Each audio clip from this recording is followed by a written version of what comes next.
زمانے کے مسلمانوں میں دو چور ہیں دلوں میں. ایک چور یہ ہے کہ وہ غیروں کی ہلاکت چاہتے ہیں, غیروں کی ہلاکت چاہتے ہیں. میری بات یاد رکھو, جب تک مسلمان غیروں کی ہلاکت چاہتا رہے گا اس وقت تک مسلمان مغلوب رہے گا. مسلمان مغلوب رہے گا. جب تک مسلمان کسی ملک میں ہو, اگر وہاں کے اہل مناصب اغیار کی ہلاکت چاہتا ہے تو مسلمان مغلوب رہے گا.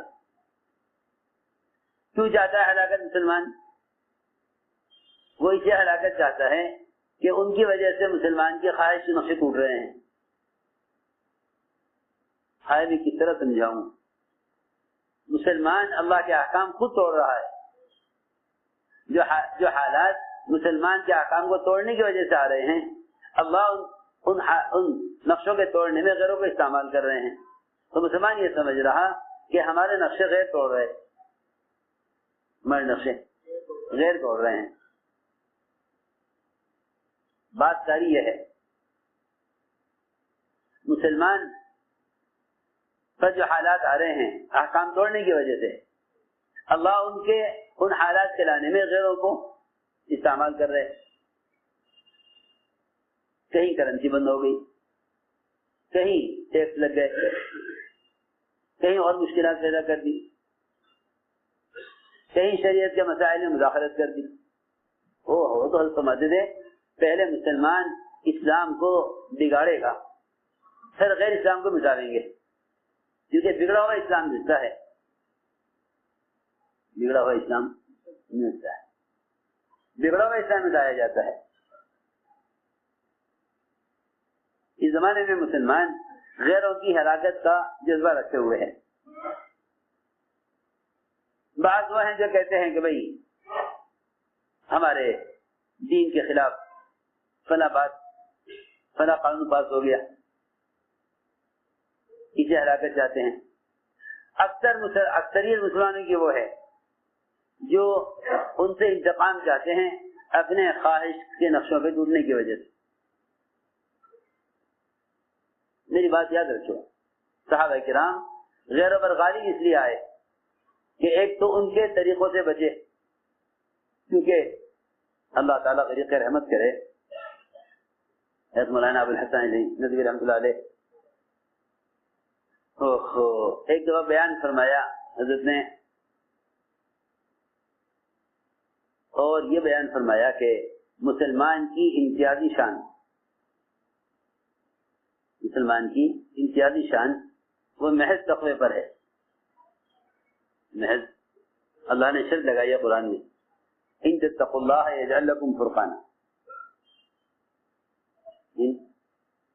ان تتقوا اللہ یجعل لکم فرقانا. شرط یہ اللہ نے لگائی ہے کہ تقوی کی شرط کے ساتھ تم غیروں سے ممتاز اور غیروں کے مقابلے میں تمہاری پہچان ہو سکتی ہے. اور اگر تمہارے ان کے معاشرے میں کسی بھی عمل میں غیروں سے مشابہت ہوئی, کسی بھی عمل میں اگر غیروں سے مشابہت ہوئی, شادیوں میں, تجارتوں میں, لباس شکلوں میں, کسی بھی عمل میں اگر غیروں کے مشابہت ہوئی تو تمہاری امتیازی شان ختم ہو جائے گی. یہ تمہارے ان کے درمیان کوئی فرق باقی نہ رہے گا, ان کے درمیان کوئی فرق باقی نہ رہے گا. تو پھر تمہارے ساتھ معاملہ ان کے معاملے سے مختلف کیسے ہوگا؟ اسی کی بات یہ بیان فرمایا تھا, یہ فرمایا تھا کہ مسلمان اگر اپنی امتیازی شان کھو دیتا پھر یہ غیروں کے درمیان, کیونکہ حضور اکرم صلی اللہ علیہ وسلم نے فرمایا کہ میرے صحابہ وہ ساری قوموں کے درمیان ایسے ہیں جیسے کسی سفید بیل کے پہلو میں چند بال سیاہ ہوں, دور سے نظر آئیں گے, یا سیاہ بیل کے پہلو میں چند بال سفید ہوں, الگ نظر آئیں گے. میں یہ عرض کر رہا تھا کہ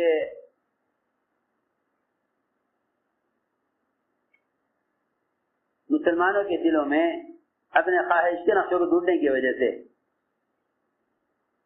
غیروں کی ہلاکت کا جذبہ ہے. اور یہ ہلاکت کا جذبہ اس لیے ہے کہ بھائی وہ اسلام کے احکام میں مداخلت کر رہے. تو سوال اس بات کا ہے کہ خود مسلمان کتنے دن پر قائم ہے؟ جو تمہارے صاحب سے کہا گیا کہ حضرت مسلمانوں کو منصبی اختیارات کیوں نہیں ملتے؟ مسلمانوں کو وزارت حکومتیں کیوں نہیں دیتے؟ اللہ کیوں نہیں دیتے؟ تاکہ ان کو منصب اور حکومت ملے اور یہ اس کی قوت کے ذریعے اسلام کو قائم کرے. علیہ السلام نے فرمایا کہ اللہ تعالی نے جن اعمال کے کرنے کا مسلمان کو اختیار دیا ہوا ہے، جن اعمال کے کرنے کا مسلمان کو اختیار دیا ہوا ہے، جس پر مسلمان کو پورا اختیار ہے، جب یہ اس میں اللہ کے احکام پورے نہیں کر رہا تو جس میں اختیار نہیں ہے اللہ تعالی مسلمان کو وہ چیز کیسا عطا فرما دے. آسان بات یہ ہے کہ اگر باپ اپنے بیٹے کو چھوٹی دکان کرا دے، باپ بیٹے کو چھوٹی دکان کرا دے اور اس دکان پر نہ بیٹھے اور جو مال دیا تھا اس چھوٹی سی دکان میں چلانے کے واسطے وہ سارا مال غرق کر کے ختم کر کے آ جائے، تو بتاؤ یہ باپ اپنے بیٹے کو بڑا کارخانہ دے گا کہ جو تو کر سکتا تھا، جس نے وہ نہیں کیا تو جو تو کر نہیں سکتا اللہ تیرے حوالے وہ کام کیوں کر دیں؟ تو میں نے عرض کیا کہ انتقام کا جذبہ نہ ہو، انتقام کا جذبہ نہ ہو. حضور اکرم صلی اللہ علیہ وسلم کی ایک بہت بڑی سنت یہ ہے کہ آپ کو ایک یہودی عورت نے آپ کے کھانے میں زہر ملایا، وہی سے آپ کو بتلا دیا گیا کہ یہ نہ کھائیے، اس میں زہر ہے. صحابہ نے عرض کیا کہ اسے پکڑا عورت کو، میں کہ نہیں، جب اللہ نے مجھے بتلا دیا، اللہ نے مجھے اس سے بچا دیا تو اس عورت کو کی پکڑ کرنے کی کیا ضرورت ہے؟ چھوڑ دو، اس کو چھوڑ دو. کہے گا انتقام لینا، کہے گا انتقام لینا، انتقام کا جذبہ نہ ہو جائے کسی سے بھی. حضور اکرم صلی اللہ علیہ وسلم غیروں سے انتقام نہیں لیتے تھے، یہاں اپنے سے انتقام کا جذبہ لیے ہوئے تھے. آپ غیروں سے انتقام نہیں لیتے، یہاں اپنے سے انتقام کا جذبہ لیے ہوئے تھے.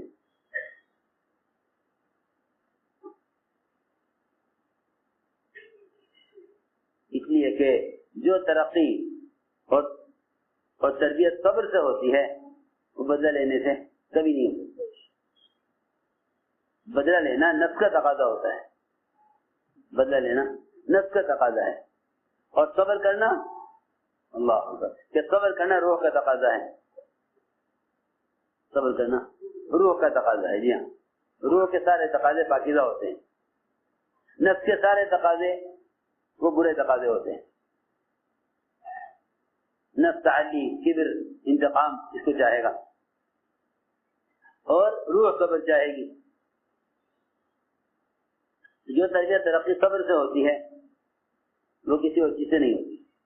حضور اکرم صلی اللہ علیہ وسلم نے اپنے صحابہ کا مزاج صبر کا بنایا اور انتقام کے جذبے کو ختم کیا. تو میں نے عرض کیا کہ آپ کا وسلم جب ان کو دعوت دے کر وہاں سے نکلے اور آپ کی بات کو سختی سے رد کیا گیا تو آپ کو اذیت تکلیف اتنی تھی کہ قرن تعالی پہنچنے تک آپ کو ہوش نہیں تھے غم کی وجہ سے.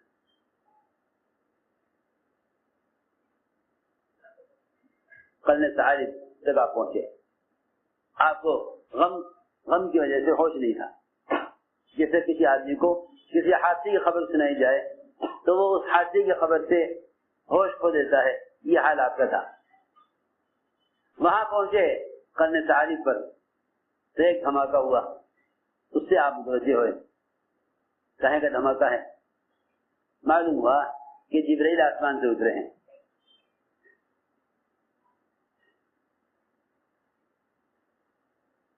جبرائیل نے آ کر عرض کیا کہ آپ کی بات بھی اللہ نے سن لی, قوم کا جواب بھی سن لیا, ہمیں اللہ نے بھیجا ہے, اور یہ دو پہاڑ جبل احمر ابو قبیس جس کے درمیان سارا مکہ آباد ہے, ان دونوں پہاڑوں کو آپس میں ملا کر ان سب کو ہلاک کرنے کا, ان سب کو ہلاک کرنے کی تجویز اللہ نے آپ کے سامنے پیش کی ہے. آپ نے فرمایا کہ نہیں, میں تو ان کی ہدایت چاہتا ہوں, ہلاکت نہیں چاہتا. عجیب بات ہے, ہم سمجھتے ہیں کہ فلاں فلاں رکاوٹ بنے ہوئے ہیں, اگر یہ نہ ہو تو کام ہو جائے گا. حالانکہ اس رکاوٹ کے ہٹنے کا سبب ہی یہی ہے کہ تم اس کی بھی ہدایت چاہو, تو اللہ کی ہدایت مقدر ہوگی. ہدایت مقدر نہ ہوگی تو اللہ تعالیٰ ایسی رکاوٹوں کو راستے سے ہٹا دیں گے. چنانچہ آپ نے فرمایا کہ نہیں, میں یہ نہیں چاہتا. فرشتے نے کہا اللہ کی طرف سے طے ہو چکا ہے کہ یہ ہدایت پر نہیں آئیں گے, ہدایت پر نہیں آئیں گے. آپ نے فرمایا میں پھر بھی نہیں چاہتا, میں پھر بھی نہیں چاہتے کہ ان کو ہلاک کیا جائے, کیونکہ ان کی پیٹھ میں جو نسلیں چھپی ہوئی ہیں وہ بھی ہلاک ہو جائیں گی, وہ بھی ہلاک ہو جائیں گی. ان کی پیٹھ میں نسلیں چھپی ہوئی ہیں وہ بھی ہلاک ہو جائیں گی. ہمیں یہ نہیں چاہتا.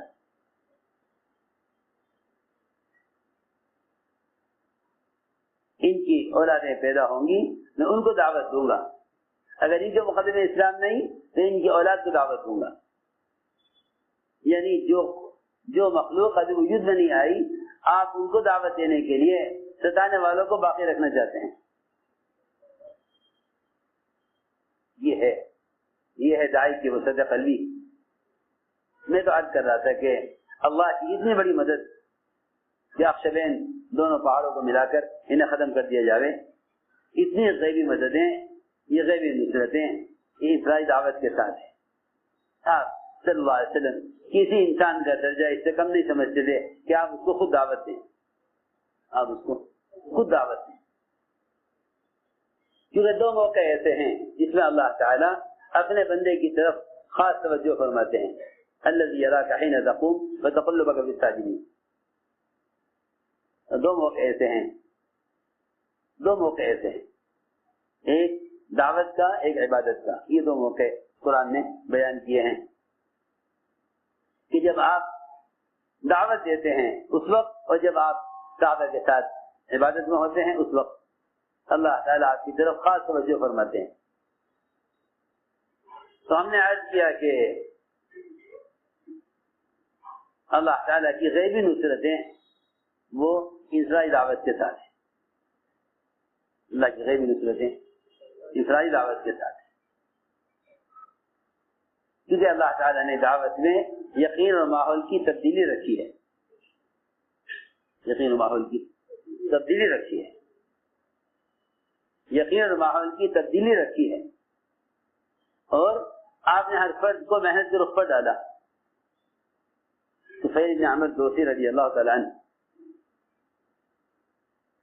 یہ جب آئے مکہ مکرمہ تو مکے والوں کو ڈرایا کہ دیکھو طفیل, ان سے بات نہ کرنا, ان کی بات نہ سننا. تو طفیل فرماتے ہیں میں نے اپنے کانوں کو روئی سے بند کیا تاکہ ان کی بات میرے کان میں نہ پڑے. کانوں کو روئی سے بند کر کے میں نے مسجد میں قدم رکھا.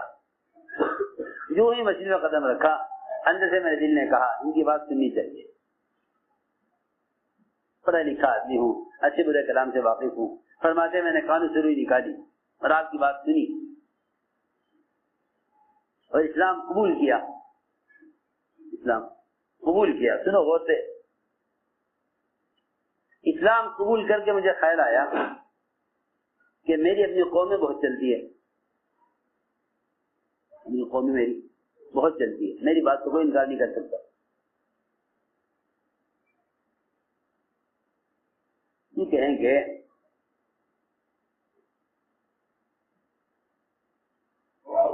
کام کو اپنی حیثیت کی بنیاد پر نہ کرو. یہ کام حیثیت بنانے کا نہیں ہے، حیثیت مٹانے کا ہے. حیثیت بنانے کا نہیں بلکہ حیثیت مٹانے کا ہے. شخصیت سازی کا کام نہیں ہے، شخصیت سوزی کا کام ہے. یعنی شخصیت کو مٹاؤ اس کام کے لیے. انہیں خیال آیا کہ میری حیثیت اور میرا مقام میری قوم میں ایسا ہے کہ میری بات کا انکار نہیں کر سکتے، کیونکہ اللہ تعالیٰ کو داعی سے قربانیاں مطلوب ہیں. جب وہ قربانیاں مطلوبہ حد تک پہنچ جاتی ہیں اللہ کی طرف سے ہدایت کا فیصلہ ہو جاتا ہے. چنانچہ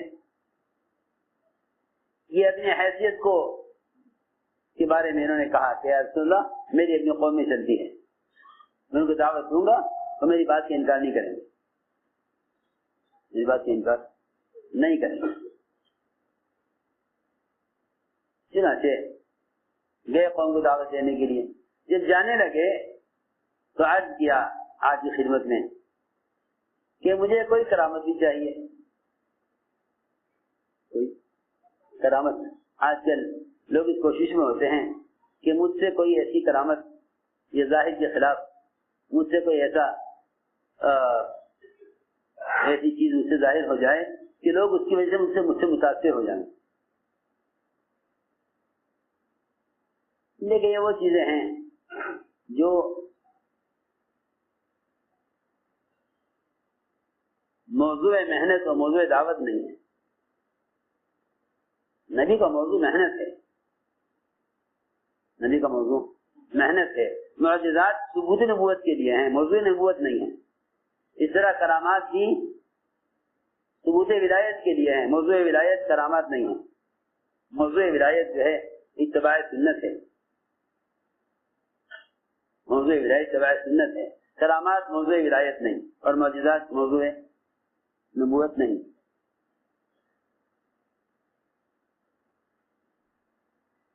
مگر انہوں نے کہا کہ میرے لیے کوئی کرامت ہونی چاہیے تاکہ ان کو دعوت دینے میں مجھے مدد ملے.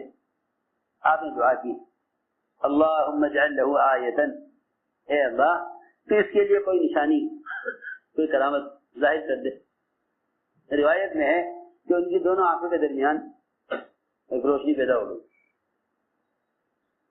ادھر یہ روشنی آنکھوں کے درمیان میں اور ادھر خیال یہ تھا کہ ہماری حیثیت ہے، ہم جا کے قوم کو کہیں گے اسلام لے آؤ، اسلام لے آئیں گے. چنانچہ جب قوم کی طرف چلے اور اس گھاٹی پر پہنچے جہاں سے اپنی بستی میں داخل ہوتے، دل میں خیال آیا کہ قوم یہ کہے گی کہ اپنا دین بدلا تھا اس لیے چہرہ بدل گیا. یہ دین بدلا تھا تو چہرہ بدل گیا. فوراً دعا کی اللہ سے، اے اللہ یہ روشنی ہٹا دے میرے چہرے سے. دعا کی اللہ سے. حالانکہ اللہ کے نبی صلی اللہ علیہ وسلم سے دعا کرا کے یہ روشنی حاصل کی تھی. یہ بڑی کرامت. مگر وہاں جاتے ہی خیال آیا کہ نہ، کرامت سے کام نہیں ہوگا. وہ چہرے سے ہٹ گئی. آگے بڑھے تو جا کر قوم سے کہا میری بات مانو گے؟ کہ ہاں. کیا بات ہے؟ کہ اللہ کو ایک مان لو اور ہم صاحب ایمان لے آؤ. قوم نے انکار کر دیا. قوم نے انکار. اصل بات یہ ہے دوستو،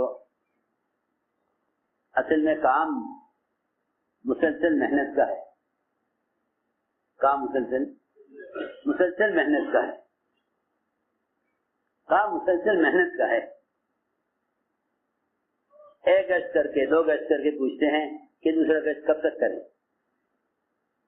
نوح علیہ السلام نے 950 سال کام کیا، دن رات کیا، دن رات کام کیا. یہاں ساتھی پوچھتے ہیں آ کر دوسرا گشت کب تک کریں. میں نے عرض کیا کہ اللہ رب العزت ہر شخص سے اللہ کے یہاں ایک قربانی کی سزا مطلوب ہے. آدمی وہاں پہنچ جاتا ہے، اللہ کی طرف سے کوئی فیصلہ ہو جاتا ہے. اس لیے محنت کی کوئی مدت متعین نہیں ہے.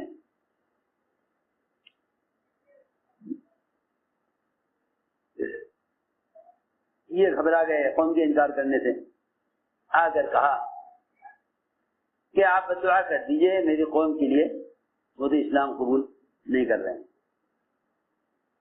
فرمایا اے طفیل جاؤ قوم میں محنت کرو، تمہارے جیسے ہیرے قوم میں اور بھی ہیں. اللہ اکبر.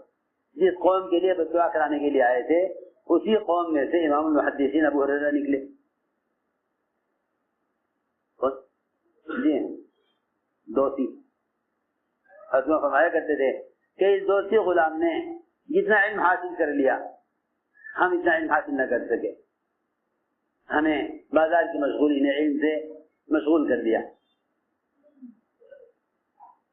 حالانکہ حضرت عمر کا علم ایسا تھا کہ اگر ایک پڑھنے میں سارے علماء کا اہل زمین کا علم جمع کر دیا جائے اور ایک پڑھنے میں صرف حضرت عمر کا علم ہو تو حضرت عمر کا علم سارے علماء پر جھک جائے گا، زیادہ ہو جائے گا.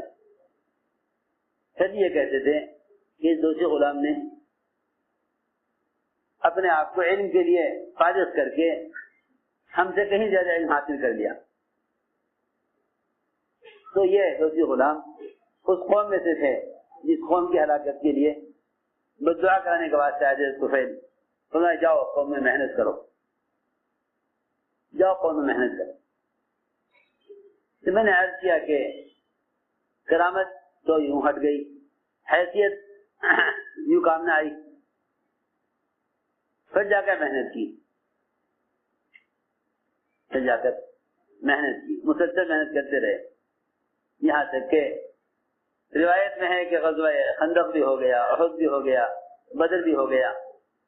یہ قوم محنت کرتے رہے. پھر 80 خاندان نے 80 خاندان کے ذریعے اسلام میں داخل ہو. 80 خاندان ان کے ذریعے اسلام میں داخل ہو. بات یہ ہے کہ مسلسل محنت ہو، اس لیے کہ ایک سنت ہے حضور اکرم صلی اللہ علیہ وسلم کی. وہ سنت یہ ہے کہ جہاں ایک مرتبہ جماعت چلی جائے اس جماعت کی واپسی سے پہلے اگلی جماعت وہاں علاقے میں جائے تاکہ محنت کا تسلسل قائم رہے. ایک مرتبہ عمر رضی اللہ تعالیٰ عنہ ایک جماعت بھیج کر مشغول ہو گئے، جماعت واپس آ گئی. حضرت عمر نے ڈانٹا ان کو، حالانکہ وہ صحابہ تھے. فرمایا کیوں آئے تم واپس جب تک اگلی جماعت نہیں گئی؟ انہوں نے کہا عمر تم نے تو حضور اکرم صلی اللہ علیہ وسلم کا طریقہ چھوڑ دیا اور تم نے تو وہ سنت چھوڑ دی جس کا اللہ کے نبی نے حکم دیا تھا کہ ایک جماعت کسی علاقے میں جائے تو واپس نہ آئے جب تک اگلی جماعت نہ پہنچ جائے. ہم کب تک انتظار کرتے؟ آپ نے جماعت بھیجی نہیں اگلی، ہم انتظار کر کے واپس آ گئے. میں نے عرض کیا کہ مسلسل جہد ہے، مسلسل محنت ہے. اس میں سب سے بنیادی بات یہ ہے کہ حضور اکرم صلی اللہ علیہ وسلم کے دعوت کے مزاج پر آؤ. آپ کے دعوت کے مزاج میں سب سے اہم چیز عمومیت ہے، عمومیت ہے. دیکھو دوستو، صحیح روایت میں ہے کہ انسان کا دشمن شیطان ہے. جس طرح ایک بھیڑیا بکری کا دشمن ہوتا ہے، اس طرح شیطان انسان کا دشمن ہے. اس سے بچنے کے لیے تین کام کر لو. ایک تو عمومیت میں رہو. عمومیت میں جتنا آدمی عموم میں رہے گا اتنا محفوظ رہے گا.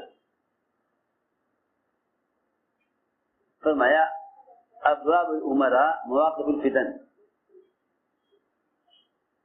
یہ امراء اور اہل مناصب کے دروازے یہ فتنوں کی جگہیں ہیں. کیا ہیں؟ فتنوں کی جگہ. یہ فتنوں کی جگہیں ہیں.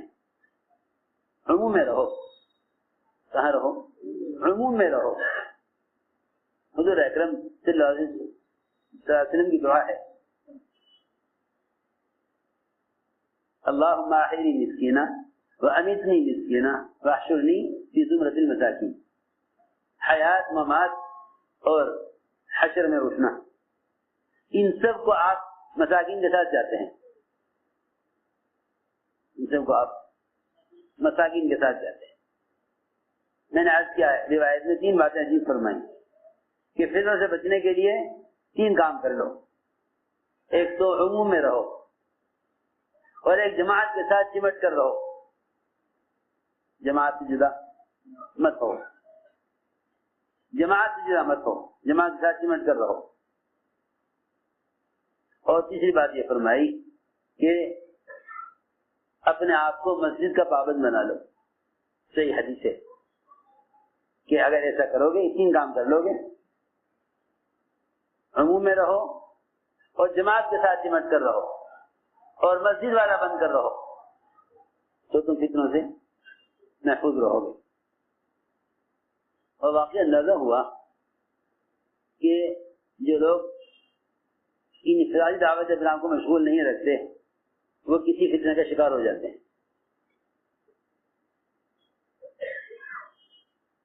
وہ کسی فتنے کا شکار ہو جاتے ہیں، یا ان کو خدشات گھیر لیتے ہیں اگر ہم نے اس وقت یوں کیا تو یوں ہو جائے گا، لہذا ابھی کام نہ کرو، ابھی کام نہ کرو. میری بات یاد رکھو، کسی فتنے کے خدشے سے کام چھوڑ دینا یہ منافقین کا مزاج تھا. کسی فتنے کی وجہ سے کام چھوڑ دینا یہ منافقین کا مزاج تھا. وہ کام سے جان بچانے کے لیے حالات اور فتنوں کو ڈھال بناتے تھے. کام سے جان بچانے کے لیے حالات اور فتنوں کو ڈھال بناتے تھے. وَمِنْهُمْ مَنْ يَقُولُ ائْذَن لِّي وَلَا تَفْتِنِّي. ایسے بھی تھے منافقین میں جو کہتے تھے کہ یہ روم کی طرف جانا، یہ تو وہاں کے حسن و جمال اور وہاں کی لڑکیوں کو دیکھ کر ہم کسی فتنے میں مبتلا نہ ہو جائیں، لہذا آپ ہمیں اس وقت نہ بھیجیے. براہ راست انکار کر نہیں سکتے، کیونکہ دعوت کی نقل و حرکت اس زمانے میں ایسی عظمت پر تھی. دعوت کی نقل و حرکت دور صحابہ میں ایسی عظمت پر تھی کہ منافق بھی اس کا انکار نہیں کرتا تھا. منافق بھی خروج سے انکار نہیں کرتا. منافقین کے اعزاز سے ملیں گے، انکار کہیں نہیں ملے گا. میں نے غور کیا کہ منافقین کا خروج سے انکار نہیں ہے. منافقین کا خروج سے انکار نہیں ہے، آزار ہے بے شک ہیں. آپ دیکھیں گے قرآن منافقین کے بہت سے مواقع پر جھوٹے آزار سے قرآن بھرا ہوا ہے. اسی اللہ نے فرمایا کہ کام کے تقاضوں کے ہوتے ہوئے آپ سے اجازت لے کر وہ لوگ جائیں گے جن کا اللہ پر ایمان نہیں ہے. انما یستأذنک الذین لا یؤمنون باللہ. اور جن کا یقین ہے ایمان اور آخرت پر، جن کا ایمان ہے اللہ پر اور آخرت پر، وہ اس کام کے تقاضوں کے سامنے ہوتے ہوئے اپنی ضرورت کے لیے بھی اجازت لینے کی ہمت نہیں کریں گے. لا یستأذنک الذین یؤمنون باللہ، انما یستأذنک الذین لا یؤمنون باللہ. وہ لیں گے اجازت جی اللہ پر ایمان نہیں ہے، وہ کہیں گے جی ہمیں تو فلاں تقاضا ہے، فلاں پریشانی ہے، فلاں فتنہ آ گیا ہے، لہٰذا ہمیں آپ اجازت دیجیے ہم کام نہ کریں. یہ سی عجیب بات ہے. تو انہوں نے کہا کہ روم کا یہ رخ، وہاں کا حسن جمال، ایسا نہ ہو ہم فتنے میں پڑ جائیں، لہٰذا آپ اجازت دیجیے کہ ہم مدینے میں رہیں، ہم اس وقت پر نہ جائیں.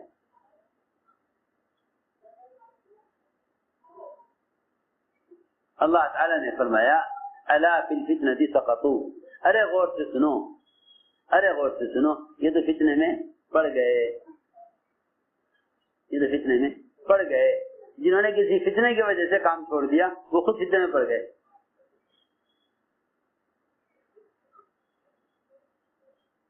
کام چھوڑنا فتنے کا علاج نہیں ہے۔ کام کا مواصلہ فرماتے تھے جو فتنے صدیوں میں آنے والے تھے، اگر تم نے کام چھوڑ دیا تو جو فتنے صدیوں میں آنے والے ہیں وہ فتنے مہینوں میں آئیں گے، فتنے مہینوں میں آئیں گے۔ سنت یہ ہے حضور اکرم صلی اللہ علیہ وسلم کی کہ اگر کوئی فتنے کی بات چھڑ بھی دے اور ساتھیوں کے ذہن کو کسی غلط چیزوں میں الجھا دے تو آپ صحابہ کرام کو مشغول کر دیا کرتے تھے۔ غزوہ مریسیہ میں دو صحابہ کے درمیان کوئی بات ہو گئی، ایک انصاری ایک مہاجر، ایک انصاری ایک مہاجر۔ بات کیا پیش آئی؟ پانی کی لائن لگی ہوئی تھی، وہ لائن توڑ کر آگے بڑھ گیا، اس نے کہا میری باری ہے، اس نے کہا میری باری ہے، دونوں میں جھگڑا ہو گیا۔ دو آدمی میں جھگڑا ہوا، فوراً بیچ بچاؤ کرا دیا گیا۔ نفس انسان کے اندر وہ کجو بھر جاتا ہے، دونوں بیچ بچاؤ کرا دیا گیا کہ بھائی نہیں بات ختم کرو، کوئی نہیں۔ لیکن ہمیشہ یاد رکھو ہر زمانے منافقین ہوتے ہیں، وہ چاہتے ہیں کہ کوئی بات اگر معمولی ہو تو اس بات کو غیر معمولی بنایا جائے اور اس کو پھیلایا جائے، اس کو پھیلایا جائے۔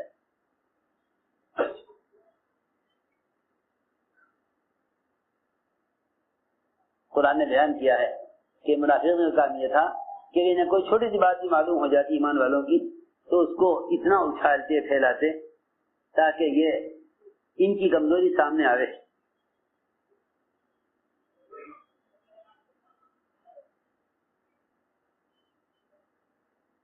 چنانچہ منافقین نے بات کو پھیلایا اور بات یہ اٹھائی کہ بھئی ہمارے آدمی کو تم نے، حالانکہ منافقین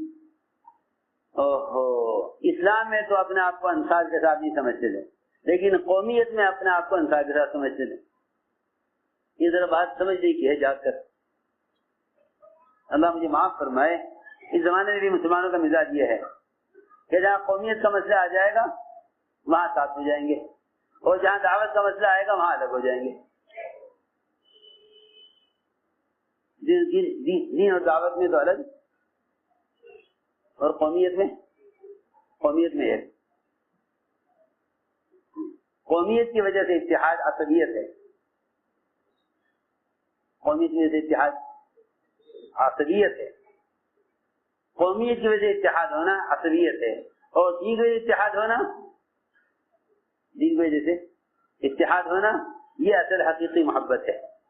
کیونکہ ایمان اعمال صالحہ پر جو لوگ مجتمع ہوں گے ان کے درمیان اللہ محبتیں پیدا کریں گے۔ سنو دھیان سے بات، قومیت کی وجہ سے متحد ہونا عصبیت ہے، اور دین کے لیے متحد ہونا یہ دین کی نصرت ہے، یہ دین کی نصرت ہے کہ تم دین کی وجہ سے متحد ہو۔ دین کی وجہ سے متحد ہونا دین کی نصرت ہے، اور قوم کی وجہ سے متحد ہونا عصبیت ہے۔ میں بہت ضروری بات کہہ گیا، اس کو غور کرنا چاہیے۔ ہم میں سے ہر ایک بات کو سوچے کہ آیا وہ کسی کا ساتھ اس لیے دے رہا ہے کہ دین کا تقاضا ہے، یہ اس لیے ساتھ دے رہا ہے کہ یہ میری قوم کے، میرے خاندان کے، میرے علاقے کے، یا ان کا مجھ پر کوئی احسان ہے، مجھے اسی کا ساتھ دینا چاہیے۔ یہ سوچنے کی بات ہے۔ چنانچہ غزوہ مریسیہ میں جب ایک انصاری مہاجر کے درمیان جھگڑا ہوا تو انصاری نے اپنی مدد کے لیے انصار کو پکارا، مدد کے لیے انصار کو پکارا۔ یا للانصار. ادھر مہاجرین ہے، مہاجرین کو پکارا یا للمہاجرین. حالانکہ یہ دونوں لفظ اتنے محبوب ہیں اللہ کے رسول کو، اتنے محبوب ہیں. آپ نے اگر ہجرت نہ ہوتی میں انصار میں سے ہوتا. یہ ایسا لفظ ہے آپ کا لولا الہجرۃ کنت امرا من الانصار، اس سے ہجرت اور نصرت دونوں کی فضیلت بیان کی ہے، دونوں کی. لولا الہجرت، ہجرت نہ ہوتی تو انصار میں سے ہوتا. یہ ایسا بلیغ لفظ ہے، ایسا بلیغ جملہ ہے کہ اس میں ہجرت اور نصرت دونوں کی فضیلت کو بیان کر دیا. اگر ہجرت نہ ہوتی تو میں انصار میں سے ہوتا. انصار میں اس لیے نہیں ہوں کہ ہجرت ہے، کہ ہجرت کی فضیلت ہے. ہجرت کی فضیلت ہوتی تو انصار میں سے ہوتا. اس لفظ نے دونوں کی فضیلت کو ایسا ایک دوسرے سے بڑھا دیا کہ دونوں کی فضیلت قائم ہو گئی. تو جب انصاری نے کہا یا للانصار تو اس نے پکارا انصاری کو اپنی مدد کے لیے. مہاجر نے کہا یا للمہاجرین، اس نے پکارا مہاجرین کو اپنی مدد کے لیے. اس نے پکارا اپنی مدد کے لیے. یہی لفظ یا للانصار یہ آپ نے پکارا احد کے میدان میں دین کی مدد کے لیے، تو انصار جمع ہو گئے. انصار آپ کے بعد جمع ہو گئے. یہی لفظ انصاری نے پکارا اپنی مدد کے لیے تو آپ نے فرمایا یہ تو بڑا بدبودار لفظ ہے، یہ تو بڑا، یعنی آپ دیکھیں نا روایت، انصاری نے کہا یا للانصار، فرمایا بدبودار لفظ ہے، اور یہ زمانے جاہلیت کی پکار ہے. زمانے جاہلیت میں کہا انصار نے فرمایا کہ یہ زمانے جاہلیت کی پکار ہے، زمانے جاہلیت کی پکار ہے، اور یہ بڑا بدبودار لفظ ہے.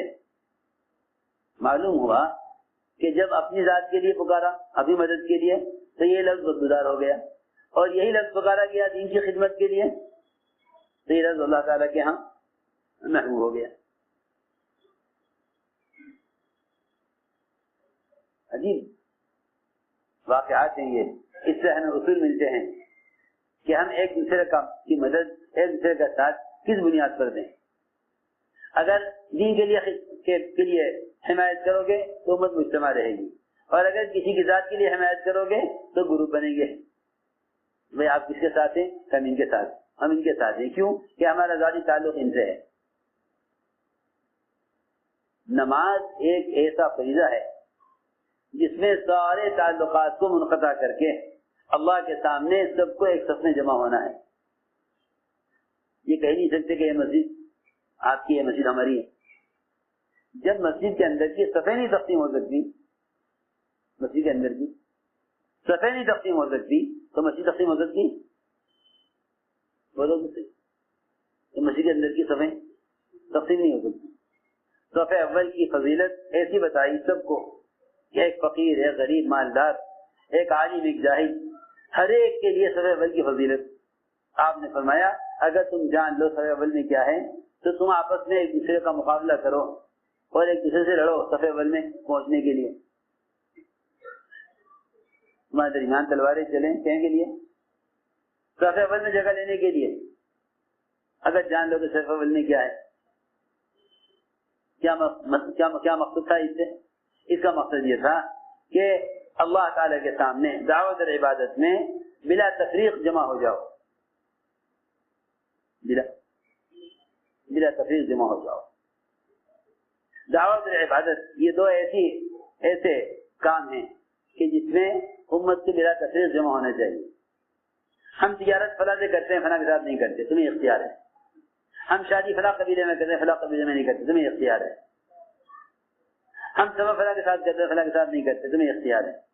لیکن دعوت اور عبادت یہ دو ایسی چیزیں ہیں کہ اگر اس میں قوم کے اعتبار سے جمع ہوئے تو امت بکھر جائے گی، اور اگر اس میں بے اعتبار دعوت کے مجتمع رہے اور عبادت میں اللہ تعالیٰ کے حضور میں بغیر تفریق کے جمع ہو گئے تو امت مجتمع رہے گی. یہ میں عرض کرنا چاہتا ہوں. Reconstruction of Ummah, DailyMarkers.com چنانچہ حضور اکرم صلی اللہ علیہ وسلم نے غزوہ مریسی میں اپنے صحابہ کے ذہن کو اس فتنے سے ہٹانے کے لیے چلایا، سارا دن چلایا، پھر ساری رات چلایا، پھر سارا دن چلایا، پھر ساری رات چلایا۔ تیسرے دن جا کر دوپہر کو سخت گرمی میں قیام کی اجازت ملی۔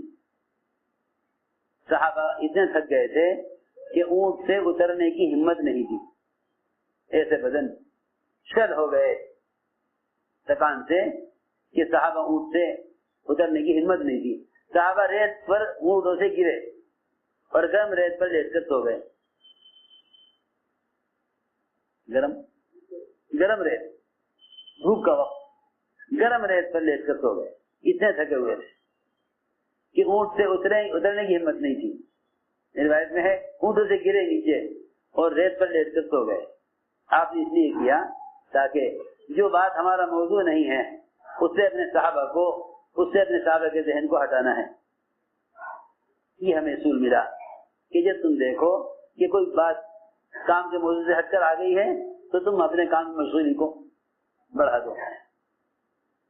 اور میں سمجھتا ہوں کہ سارے فتنے اس لیے پیدا ہوئے کہ جو اصل کام تھا اسرائی دعوت، جس میں اللہ تعالیٰ کی طرف سے غیبی مدد تھی، ساتھیوں نے اس کو اہمیت نہیں دی، اس کو اہمیت نہیں دی۔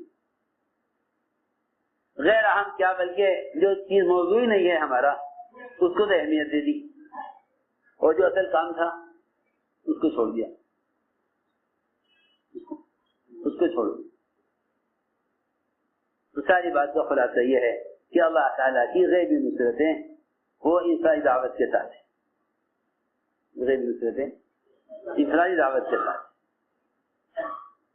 یہ سارے واقعات اس لیے بیان کیا کرو تاکہ خود ہمارے دل میں دعوت پر آنے والی غیبی مددوں کا خود یقین پیدا ہو، اس لیے کہ اس یقین سے احتساب پیدا ہوگا، اور اللہ تعالیٰ اپنے بندے کے گمان کے ساتھ ہیں۔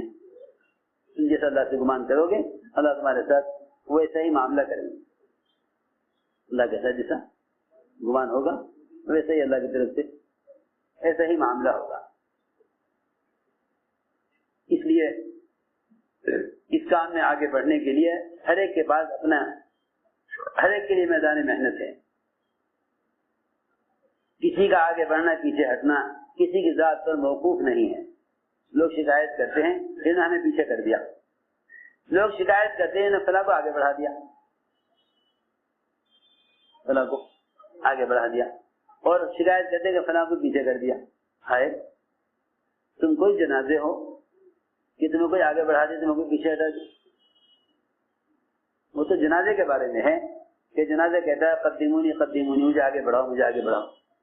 وہ بھی اگر نیک ہو تو نیک جنازہ بھی خود نہیں چلتا۔ نیک جنازہ کہتا ہے کہ مجھے آگے بڑھاؤ، وہ اس لیے کہتا ہے کہ اس میں خود چلنے کی صلاحیت نہیں ہے۔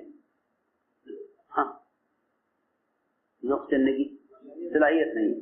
بادشاہ کا جنازہ ہو یا فقیر کا، وہ لوگوں کے کندھوں پر ان کی مدد سے پہنچایا جاتا ہے۔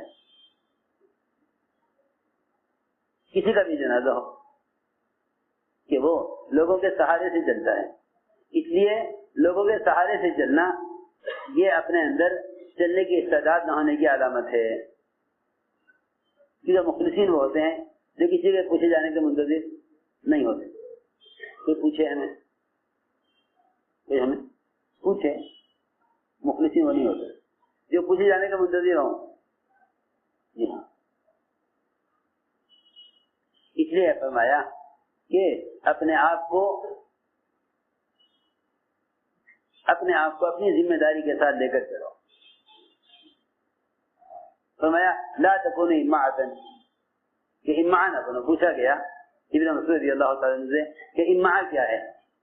فرمایا کہ امعاء یہ ہے کہ بھائی لوگ اگر حق پر ہیں تو ہم حق پر ہوں گے، اور لوگ اگر باطل پر ہوں گے تو ہم باطل پر ہوں گے۔ ہم تو لوگوں کے ساتھ ہیں، ہم تو لوگوں کے ساتھ ہیں نہیں، بلکہ حق کو خود سمجھنا چاہیے اور خود اپنی ذات سے حق پر قائم ہونا چاہیے۔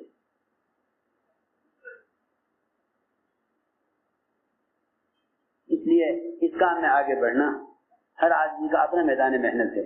جس طرح پرندہ فضا میں اپنے پروں سے ترقی کرتا ہے، جس طرح پرندہ فضا میں اپنے پروں سے ترقی کرتا ہے اور وہاں کوئی اس کو سہارا نہیں دیتا، بالکل دعوت کے ساتھ ہجرت اور نصرت یہ دو بازو ہیں. ہر آدمی اپنی کوشش سے آگے بڑھے، ان ضابطوں پر آئے جن پر اللہ تعالیٰ کی طرف سے قبولیت کے فیصلے ہوتے ہیں. ورنہ کسی بڑے کا قرب مل جانا قبولیت کی علامت نہیں ہے. کسی بڑے کا قرب مل جانا قبولیت کی علامت نہیں ہے. عمر رضی اللہ تعالیٰ بیٹھے ہوئے تھے اکیلے، دو آدمی آئے، سہیل بن عمرو حارث بن ہشام، دونوں عمر کے دائیں بائیں بیٹھ گئے اور کہنے لگے ہمیں تو وہ مقام مل گیا کہ اب یہاں پہنچ گئے ہیں، یہاں سے ہم کہیں نہیں جا سکتے. تھوڑی دیر میں انصار مہاجرین آئے، علاقوں سے محنت کر کے وقت پورا کر کے. حضرت عمر رضی اللہ عنہ کو ان لوگوں سے کارگزاری سننے کا شوق، فرمایا کرتے تھے کہ جب تک میں تمہاری کارگزاری نہ سن لوں اس وقت تک مجھے اپنے بتائے ہوئے کام پر اطمینان نہیں ہوگا اور میرا کام پورا نہیں ہوگا جب تک میں کارگزاری نہ سن لوں. جب یہ آئے انصار مہاجرین تو حضرت عمر نے فرمایا سہیل ذرا پیچھے ہٹو. انہیں آگے بلایا. ادھر بیٹھے حارث بن ہشام کہا حارث پیچھے ہٹو، ان لوگوں کو آگے لاؤ. انہیں برا لگا، خیر پیچھے ہٹ گئے. ذرا پیچھے ہٹے تھے اور لوگ آ گئے. انہوں نے کہا بھائی صاحب آپ کون ہیں، کہاں سے آئے؟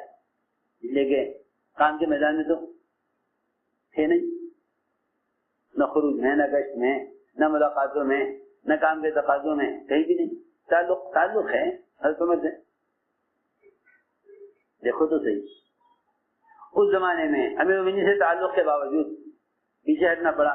آج اس زمانے میں اگر کوئی کام سے ہٹ کر ذاتی تعلقات کی وجہ سے آگے بڑھنا چاہے تو کہاں گنجائش ہوگی؟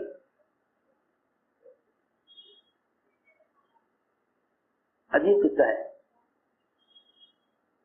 دونوں پیچھے ہٹ گئے اور آئے انصار مہاجرین، ہر ایک آگے ان کے پیچھے ہٹا گئے، یہاں تک کہ یہ دونوں کمرے سے باہر نکل گئے.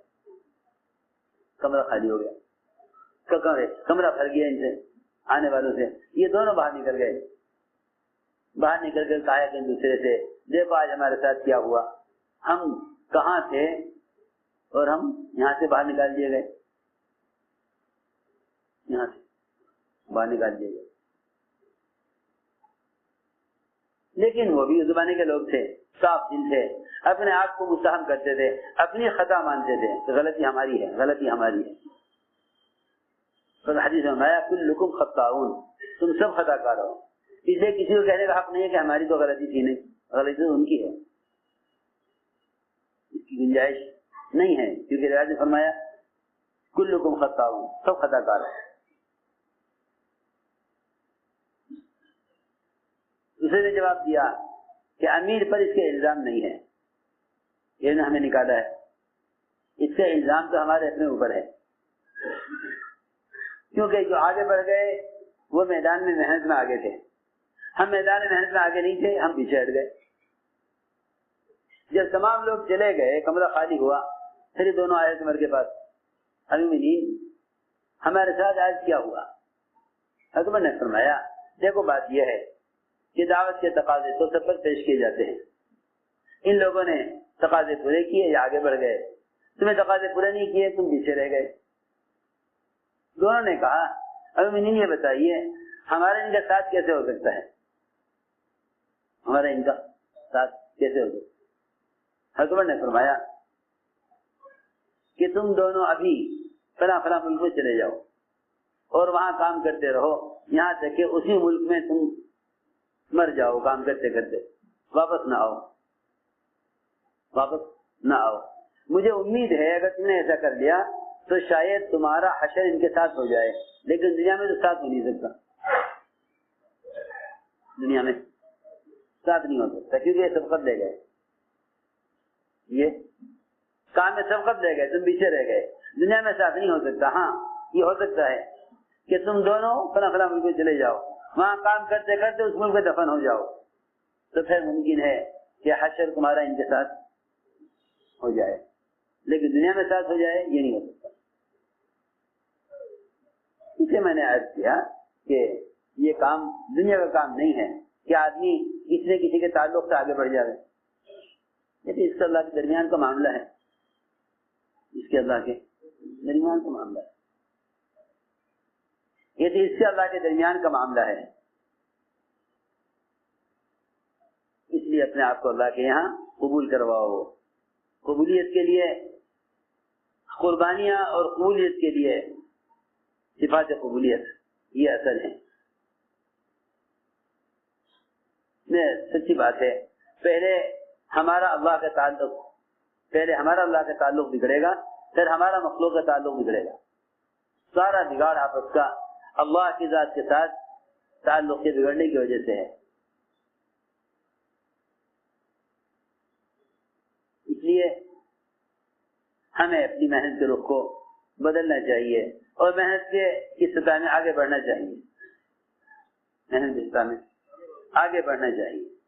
جتنا انفرادی دعوت کا اشتغال ہوگا اتنا ہی اللہ تعالیٰ کی طرف سے غیبی مددیں اور نصرتیں ہوں گی۔ یہ میں شروع سے یاد کرنا چاہتا ہوں کہ کام بہت سادہ ہے، اس کی سادگی کی وجہ سے اس کا استخفاف، اس کا ہلکا پن پیدا ہو، اس کا ہلکا پن پیدا نہ ہو، بلکہ شروع سے یاد کر رہا کہ اللہ تعالیٰ کی غیبی مددوں کا ضابطہ ہے دعوت، اللہ کی غیبی مددوں کا ضابطہ ہے دعوت۔ اجتماعی طور پر مسلمان اسلام پر قائم رہے اور باطل اسلام کے مقابلے میں ناکام ہو، اس کے لیے دعوت شرط ہے، اس کے لیے دعوت شرط ہے، کیونکہ اللہ نے قرآن میں اسی طرح فرمایا ان تنصروا اللہ ینصرکم ویثبت اقدامکم، تمہارے قدموں کو دین پر جما دیں گے سارے باطل کے مقابلے میں، اگر تم اس کے دین کی نصرت پر ہو، اگر تم اس کے دین کی نصرت پر ہو، اور اگر تم اس کے دین کی نصرت چھوڑ دو گے تو اسے تمہاری ضرورت نہیں ہے، اسے تمہاری ضرورت نہیں ہے۔ یستبدل قوما غیرکم، اللہ تمہیں ہٹا کر دوسروں کو لائیں گے، تمہیں ہٹا کر دوسروں کو لائیں گے۔ الا تنصروه فقد نصره، الا تنصروه فقد نصره اللہ، اگر تم ہی مدد کرو گے نبی کی تو اللہ براہ راست مدد کرنے والے ہیں، اللہ براہ راست۔ سوچنے کی بات ہے، آپ صلی اللہ علیہ وسلم کو ازواج مطہرات نے شہد پینے سے روکا،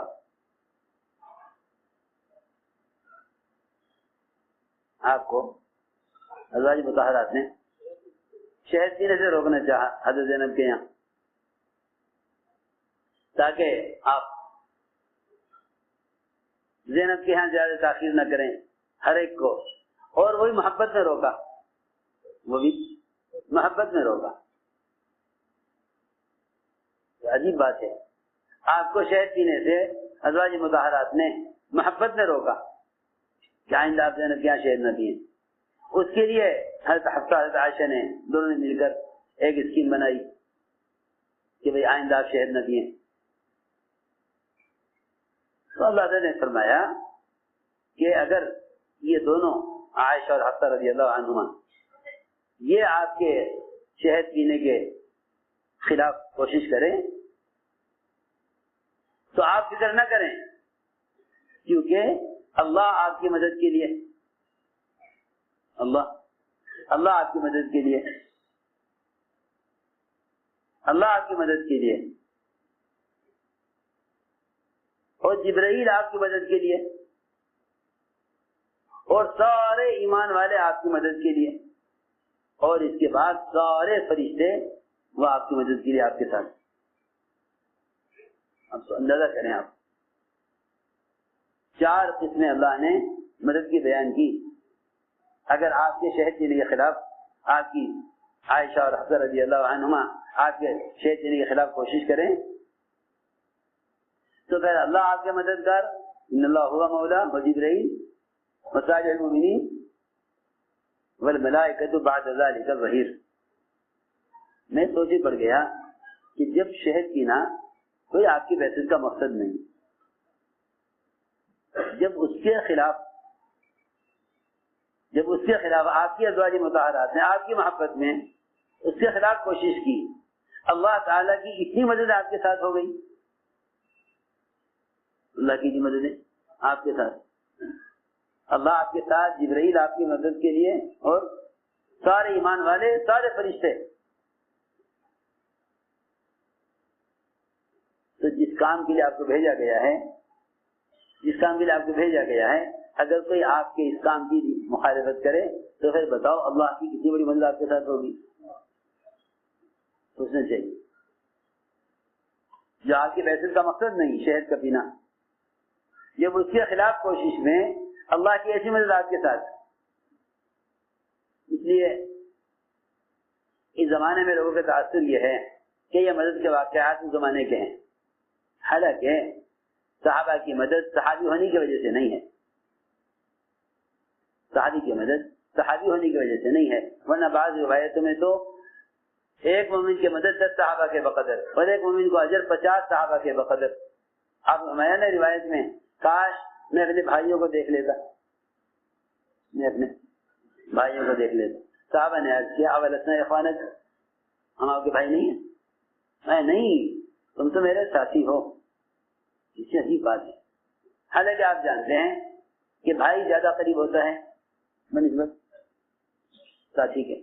اس میں تو کوئی شک نہیں کہ صحابہ کے مقام کو افضل التابعین کی طرح بھی ساری امت ہو جائے تو ایک ادنا صحابی کے مقام کو نہیں پہنچ سکتی، یہ تو پکی بات ہے. لیکن بعد میں آنے والوں کو آپ نے بھائی کہا، اور صحابہ سمجھتے تھے کہ بھائی ہونا زیادہ اونچا درجہ ہے. اسے صحابہ نے کہا ولسنا اخوانک، کیا ہم آپ کے بھائی نہیں ہیں؟ میں نہیں، تم میرے ساتھی ہو. میرے بھائی تو وہ ہیں جو تمہارے بعد آئیں گے، میرے بھائی وہ ہیں جو میرے بعد آئیں گے، جو مجھے نہیں دیکھا ہوگا، وہ میرے بھائی ہوں گے. تو آپ بعد والوں کو بھائی کہہ رہے، اور قرآن نے تو کھول کے کہا ہے کہ ہم قیامت تک مدد کریں گے ایمان والوں کی، جس طرح ہم نے مدد کی ہے رسولوں کی. قیامت تک مدد کریں گے ایمان والوں کی. اس لیے میرے دوستوں عزیزوں، ان واقعات کا بیان کرنا اپنے اندر یعنی دعوت کی عظمت اور اس کی اہمیت کو تازہ کرنے کے لیے، اور یہ غیب الصدق کے ضابطے امت کو بتانے کے لیے ہیں. میں اس لیے کہہ رہا تھا کہ صحابہ کا واقعات صرف صحابہ کے تعارف کے لیے نہیں، بلکہ صحابہ کے غیب الصدق کے واقعات امت کو مدد کے ضابطے بتانے کے لیے ہے. امت کو مدد کے ضابطے بتانے کے کیا مدد کے ضابطے ہیں. اس لیے میرے دوستوں عزیزوں، یہ عزم کرو کہ انشاءاللہ ہمیں استقامت کے ساتھ اس کام کو عزیمت کے ساتھ اور کام کی سطح کو آگے بڑھاؤ. ہماری ایسا کا ملفوظ ہے، اگر ہر سال 4 مہینے چھپا ہوا ہے ملفوظ، ہر سال 4 مہینے اس کام کے لیے فارغ کرنے کو اپنا معمول نہیں بناؤ گے، اگر زندگی نہیں بناؤ گے تو ایمان کی حلاوت نہیں چکھ سکتے. وہ تو ہمارے ریاض صاحب کے ملفوظات خوب پڑھا کرو، تاکہ کام کے اعتبار سے جو حضرت کا عزم اور یعنی کیا کہنا چاہیے کہ جو سطح قائم کی تھی اس سطح کو